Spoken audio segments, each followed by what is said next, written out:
अस्सलाम वालेकुम। मैं यास्मीन ख़ान हूँ और आज का वीलॉग शुरू कर रहे हैं। आज है 24 जनवरी 2025।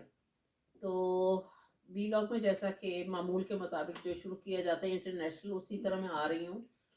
आपको पहले भी मैंने कल भी बताया था और बल्कि पिछले 2-3 वीलॉग से एक ही बात कर रही हूँ मैं, ख़ास तौर पर कि जो ट्रम्प ने ओथ लिया और उसके बाद उसने कहा कि मैं जो गैर कानूनी लोग हैं जो इस मुल्क में रह रहे हैं उनको मैं वापस भेज रहा हूँ। तो उस सिलसिले में थोड़ी सी अपडेट्स थी, मैंने कहा मैं वो आपको बता दूँ। एक्चुअली अमेरिका में जो गैर कानूनी लोग हैं वो हैं 12 मिलियन पीपल्स हैं जो अमेरिका में है। और इतने सारों में से जो इंडियन है वो हैं 7.5 लाख लोग। तो बाकी कुछ अखवानी आ रहे थे, सो 1660 पीपल्स जो अखवानी आ रहे थे उनकी फ़्लाइट्स बुक थी, वो उसने वहीं एयरपोर्ट पर वहीं कैंसिल करवा दी हैं। तो इस और पाकिस्तानी भी कुछ हैं और इस तरह काफ़ी ये मिल मिला के तक और भी कंट्रीज़ के कुछ लोग हैं जो गैर कानूनी, मैक्सिको के बहुत ज़्यादा लोग हैं। तो इस तरह 12 मिलियन पीपल्स हैं जो कि गैर कानूनी होने की वजह से एक तो क्राइम्स बढ़ जाते हैं, दूसरा जब वो जॉब, ज़ाहिर है अपना गुजारा करने के लिए कहीं पर जॉब तो करनी है, तो विदाउट टैक्स जॉब करते हैं जो कि इस कंट्री के लिए, इस कंट्री को कोई फ़ायदा नहीं होता, इसको टैक्स नहीं मिलता।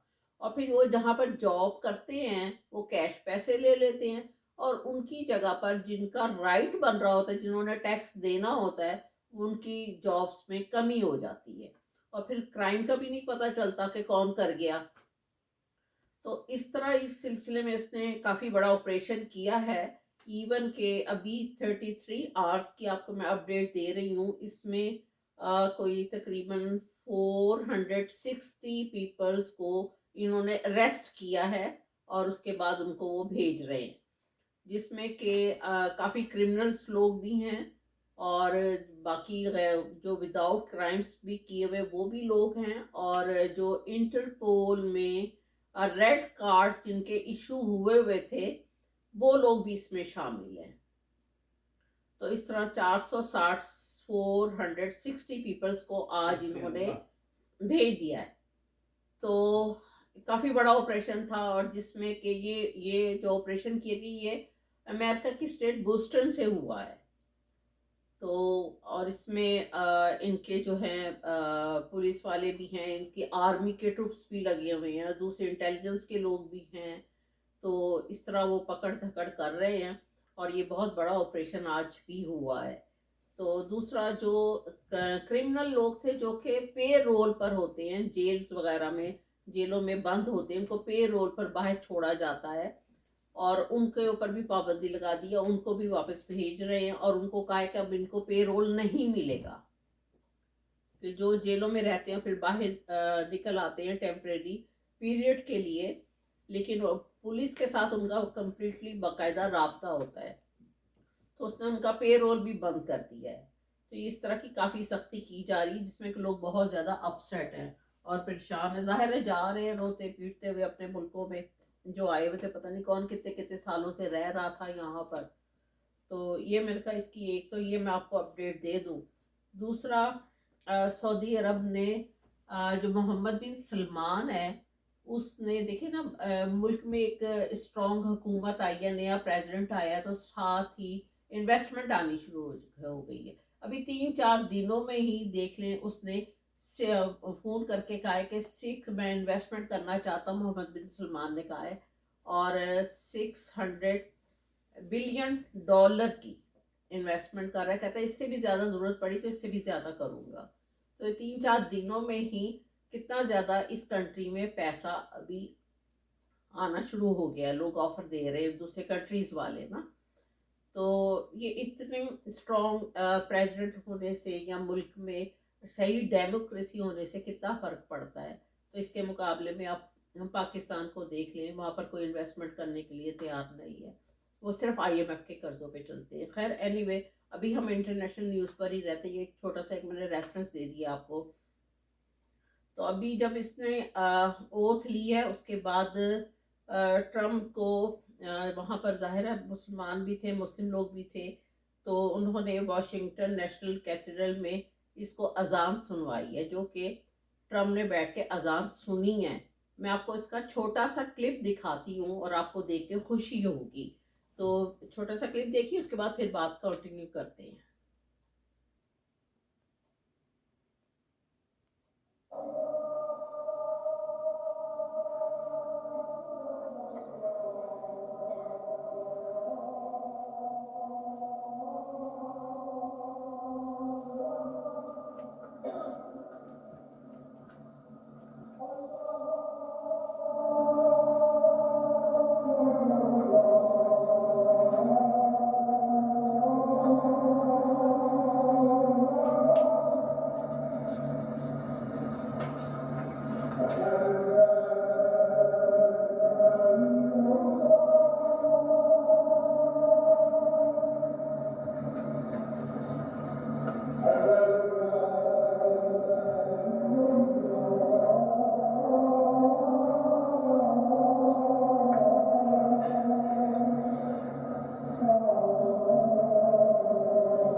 अभी आपने अजान सुनी कि जो ट्रम्प को ओथ के बाद उसके स्पीच के बाद उसके वॉशिंगटन नेशनल कैथेड्रल में उसको अजान सुनाई गई, और कितनी खामोशी से, कितने अच्छे तरीके से सब ने बैठकर उसको रिस्पेक्टेबल तरीके से सब ने अजान सुनी है।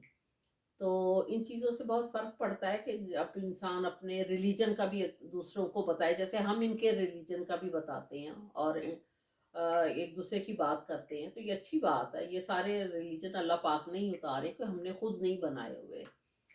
तो एक तो ये आपने देखा। अब इसके बाद हम एक और मेन टॉपिक पर आते हैं, जिस पर फिर यहाँ के लोग काफ़ी अपसेट हैं। वो क्या है कि इसने जो एक ऑर्डर पे साइन की, एग्जेक्टिव ऑर्डर पे, बर्थ राइट सिटीजन, बच्चे की पैदाइश पर जो सिटीजन मिलती है उस सिलसिले में, उसमें यह है कि इसने कहा कि अब लोग जो हैं एक्चुअली यहाँ पर आते हैं स्पेशली, और बच्चे पैदा करके और खुद चले जाते हैं।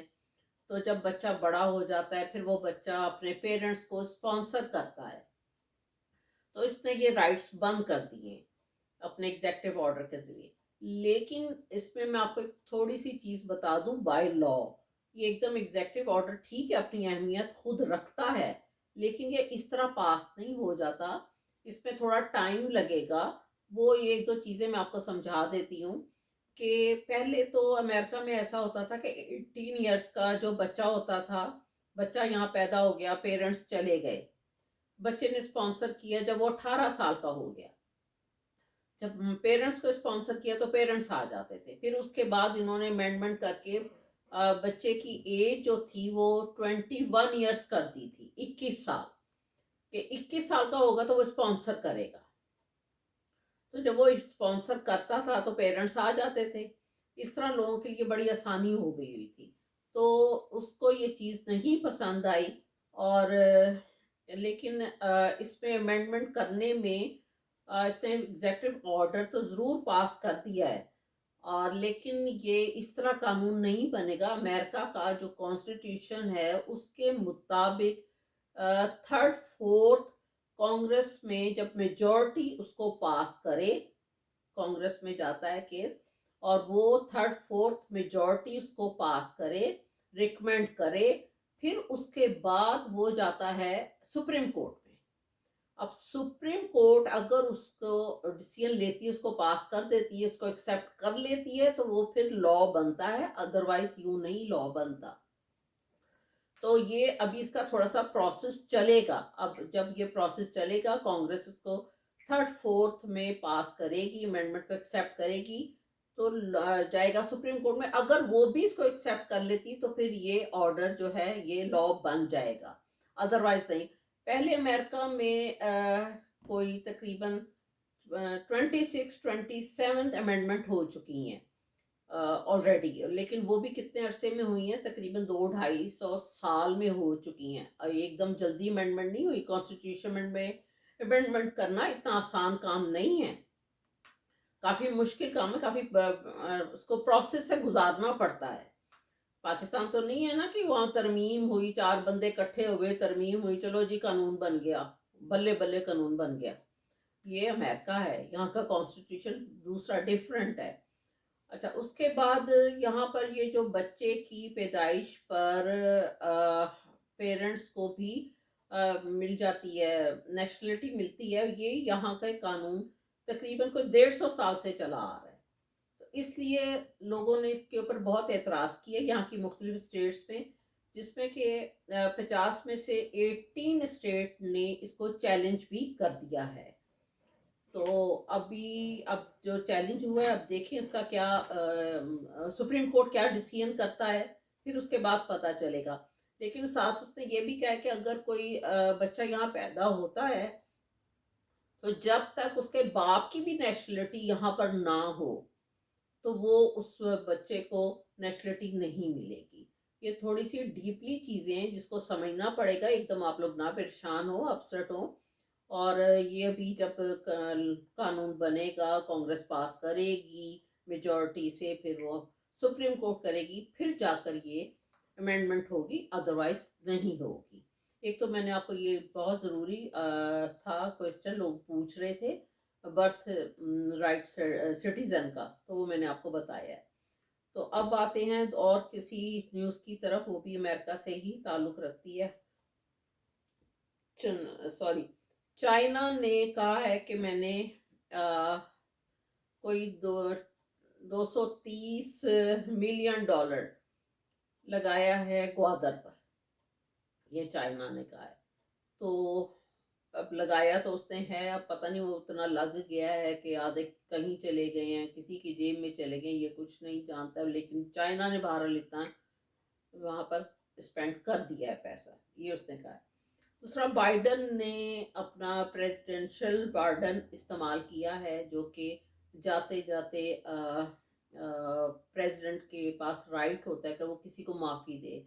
उसने 5 अफराद को राइट दिया, जिसमें कि पहले उसने, आपने कुछ टाइम पहले सुना होगा, तकरीबन तो 3 या 4 वीक्स पहले की बात है, कि इसने अपने बेटे हंटर बाइडन को दिया था। उसके ऊपर काफ़ी केसेस थे कुछ थोड़े स्ट्रॉन्ग किस्म के, तो उसने उसको माफ़ीनामा भी दिया था, जिससे जो कि अपना राइट यूज़ किया था, प्रेसिडेंशियल पार्डन इसको कहते हैं।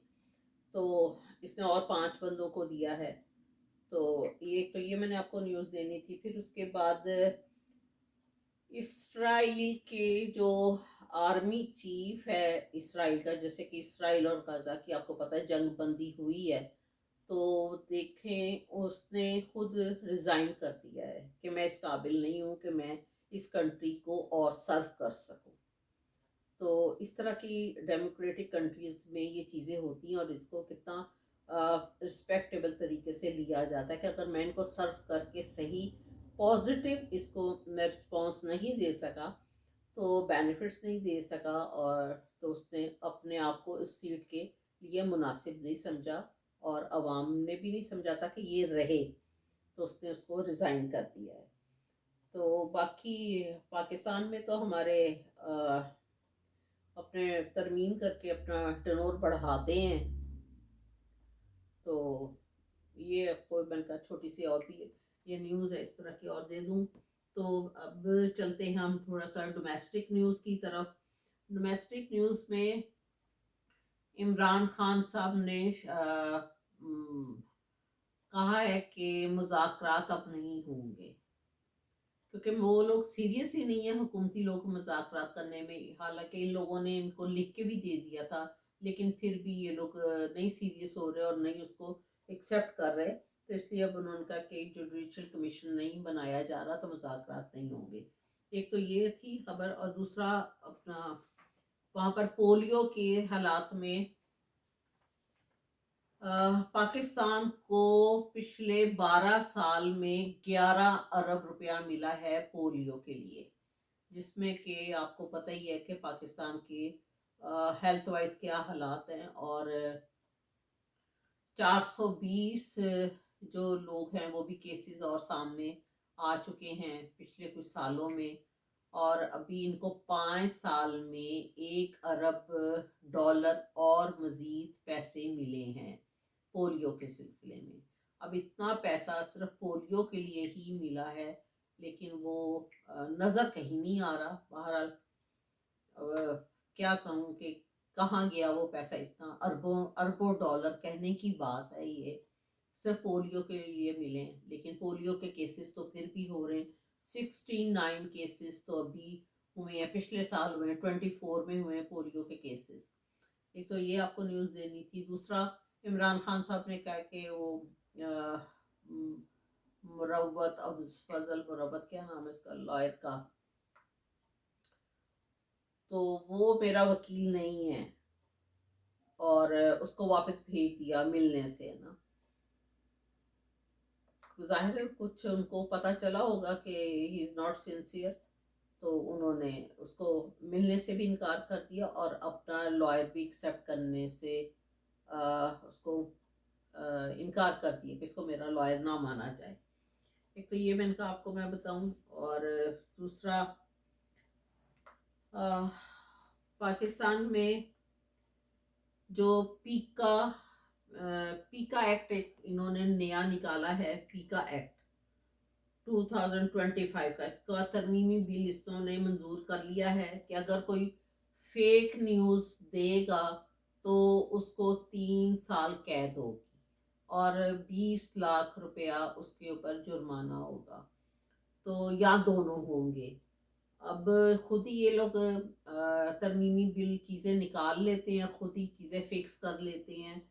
लेकिन मेरा ख्याल है कि अगर फेक न्यूज़ तो वहाँ कोई नहीं होती, जो ये करते हैं लोग वही बता रहे हैं, जो हुकूमती लोग कर रहे हैं। लेकिन इनको एक ऐसा बिल भी मंजूर मेरा ख्याल से करना चाहिए कि जो कह रहे हैं कि फेक न्यूज़ पर 3 लाख और 20 लाख रुपया, 3 साल कैद और 20 लाख रुपया।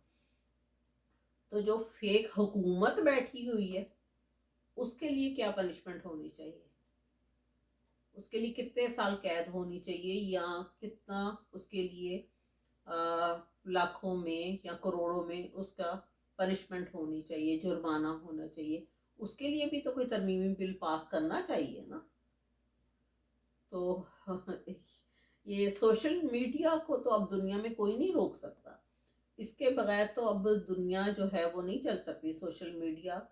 तो अब हर हर इंसान के पास, आपके पास अगर मोबाइल फ़ोन है तो वही एक सोशल मीडिया, आप अपने फॉरेन कमेंट्स उसमें देते हैं। और अब की जो जनरेशन है उसको तो आप नहीं रोक सकते, तो कैसे रोक सकते हैं। तो अगर इतने इस तरह की पनिशमेंट देने लग जाएंगे आप लोग, तो किस तरह काम चलेगा। फिर तो सारा पाकिस्तान में 90% लोग अंदर होंगे, क्योंकि सब सोशल मीडिया यूज़ कर रहे हैं। अब तो आप देखें कि चैनल्स को कोई देखता ही नहीं है, हम लोग खुद नहीं देखते। टाइम वेस्ट करने वाली बातें, सब सच झूठ उसमें बोला जाता है। तो सोशल मीडिया को तो कोई नहीं रोक सकता। इवन के टिकटॉक को भी रोकना चाहा अमेरिकन सुप्रीम कोर्ट ने, तो फौरन ट्रम्प ने भी एतराज़ किया और ट्रम्प ने इसकी कह के तो फर्दर 3 मंथ्स के लिए इसको अभी शुरू करवा दिया है। तो एलन मस्क जाहिर है अपना टिकटॉक ले लेगा, तो फिर इंडिपेंडेंट हो जाएगा अमेरिका। तो ये चीज़ें तो बहुत ज़रूरी हो गई हैं अब लाइफ में।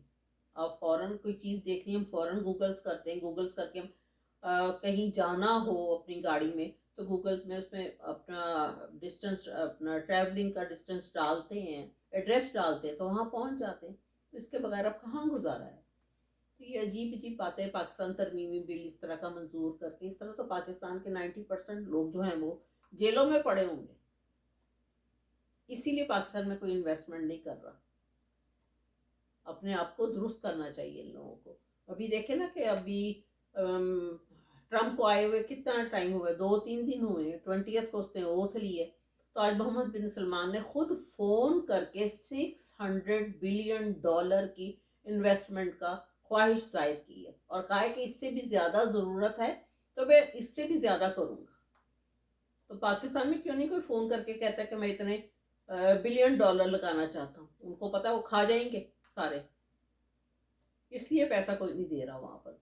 और IMF का कर्जा ले ले ले कर उससे गुजारा कर रहे हैं और अवाम जो है वो पिस रही है, मर रही है। इवन कि अभी आज की न्यूज़ से पता चल रहा था कि पाकिस्तान में जो पंजाब की टेक्सटाइल है उसके उसको जो है वो इतना नुकसान पहुंचा है कि 588 की टेक्सटाइल मिल्स हैं पाकिस्तान में, पंजाब साइड पर, और उसमें से 187 मिल्स जो हैं वो बंद हो गई। अब बताइए, जो 187 मिल्स बंद हो गई हैं वो कितने एम्प्लॉय जो है वो फारिग हो गए नौकरियों से। चले ऑनर्स की तो बात छोड़े ना, उन लोगों के पास तो फिर भी पैसा होता है, वो गुजारा कर लेंगे, लेकिन एम्प्लॉय इतने घर कहाँ जाएंगे। जो 187 मिल्स बंद हुई हैं, एक मिल में भी कितना, कोई 500,000 बंदा तो काम कर रहा होगा ना वहां पर। तो कितने घर जो है वो अभी वो जॉबलेस हो गए, इकोनॉमिकली वो कितना नीचे आ गए, किस तरह रहेंगे वो लोग। तो ये तरक्की हो रही है पाकिस्तान में, पंजाब के सूबे में, इतना अहम सूबा है पाकिस्तान का। इस तरह के वहां पे, यहाँ पे इन्वेस्टमेंट हो रही है और वहां पर चीजें बंद हो रही हैं। तो मेरे ख्याल से इन लोगों को खुद भी थोड़ा सा सोचना समझना चाहिए। ये हम लोग सोशल मीडिया के जरिए ही परेशान होके आप लोगों को कभी प्यार से समझाते हैं, कभी थोड़ा सा गुस्से से समझाते हैं। जिसका ये मतलब तो नहीं बंदों को पकड़ पकड़ के अंदर बंद करी जाओ, उनको उनके ऊपर फाइन लगा दें, उनके ऊपर जुर्माने लगा दें, उनके ऊपर कैद उनको रख दें कि जी ये हमने तरमीमी बिल पास कर दिया है। गलत बात है ये। आप अगर डेमोक्रेसी से चलना है तो ये चीज़ नहीं, उसमें हर बंदे को आज़ादी होती है। अभी ट्रम्प ने भी यह है कि क्या है कि हर बंदा आज़ाद है, वो अपनी आवाज़ आज़ादी से उठा सकता है।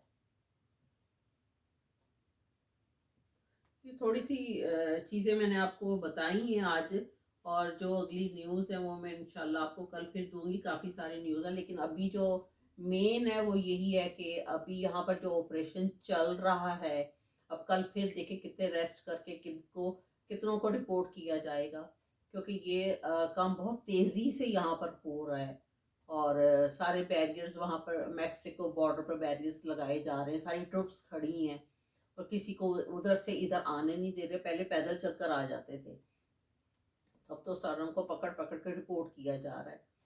तो ये बहुत बड़ी परेशानी पैदा हो गई है। दूसरा वो भी केसेस अब बंद हो गए हैं कि जो असाइलम के केसेस थे उनको भी फौरन रोक दिया गया है। और जो बेबीज़ के बर्थ के लिए जो लोग आए हुए थे, अब वो घूम घाम के वापस चले जाएंगे, शॉपिंग कर लें या सैर कर लें, क्योंकि अब तो उनको वो नहीं मिलेगा, नेशनलिटी फ़िलहाल नहीं मिलेगी जब तक इसका सुप्रीम कोर्ट डिसीजन एंड में नहीं करता। अब इसको थोड़ा सा टाइम लगेगा कि क्या डिसीजन आता है। तो बहरहाल ट्रम्प की वैसे भी माननी तो पड़ेगी। ट्रम्प एक थोड़ा सा अपनी बात मनवाने वाला बंदा है और बिजनेसमैन बंदा है। तो ये चीज़ें थी, मैंने आपको मैं बताऊं। दुनिया बाहर ट्रम्प के आने से पूरी दुनिया ही चेंज हो गई है और पूरी दुनिया का सारा जो तरीका है वो सब चेंज हो गया। यमन भी कह रहा है कि मैंने हमला रोक दिया है। और दूसरा गज़ा में याद आ गया अपना वीलॉग बंद करने से पहले कि उसमें से जो लाशें गज़ा में जिनका इसराइल और उनकी जंग हो रही थी, आज भी 200 लाशें मिली हैं और इतना ज़्यादा वहाँ मलबा पड़ा हुआ है कि वो कह रहे हैं कि अभी इसके नीचे और काफ़ी लाशें होंगी। तो वहाँ पर बहुत ज़्यादा इमारतों की तबाही हुई है। अभी मैं आपको दिखा देती थोड़ा सा उसका क्लिप, लेकिन वो बहुत ज़्यादा वीलॉग लंबा हो जाएगा, तो फिर किसी वक्त दिखा दूँगी। और लाशें जो हैं वो 200 अभी मिल चुकी हैं और अभी और वो कह रहे हैं कि काफ़ी सारी लाशें मलबे के नीचे, जो मलबा उन्होंने दिखाया बहुत सारी लाशें उसमें ना। तो कल तक और मिलेंगी तो फिर मैं आपको इंशाल्लाह बताऊंगी। तो मैं अब अपना वीलॉग बंद करती क्योंकि बहुत लंबा हो रहा है। और मेरा है चैनल 7RYK, हो सके तो बेल वाले को गलती से दबा दीजिएगा, हाथ लगा दीजिएगा, कोई फ़र्क नहीं पड़ता। Thank you very much. खुदा।